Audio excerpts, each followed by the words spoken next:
কাজেই কোন মুমিনকে, কোন মুসলমান, কোন নামাজিকে, কোন হাজী সাহেবকে, কোন বক্তাকে, কাউকে যদি কখনো দেখেন যে ও আরেকজন মুমিনের ব্যাপারে বিদ্বেষ পোষণ করে, আরেকজন মুমিনের খারাপ চায়, তাহলে সে কোনোদিন আসলে ইমানদার, দিনদার হতে পারে না।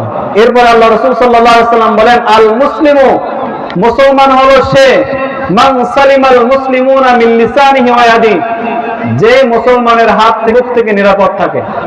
তার মানে হাত দিয়ে কোনো মুমিনকে আঘাত করা যাবে না, মুখ দিয়ে কোনো মুমিনকে কষ্টদায়ক কোনো কথা বলা যাবে না।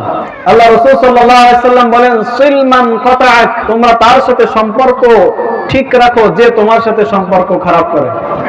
তোমার সাথে যে সম্পর্ক ছিন্ন করে, তুমি তার সাথে সম্পর্ক জোড়ায় নাও।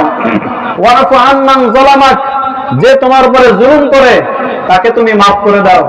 ওয়াহসিন ইলা মান আসা ইলাইক, আর যে তোমার সাথে অসদাচরণ করে তুমি তার সাথে সদাচরণ করো। সুবহানাল্লাহ।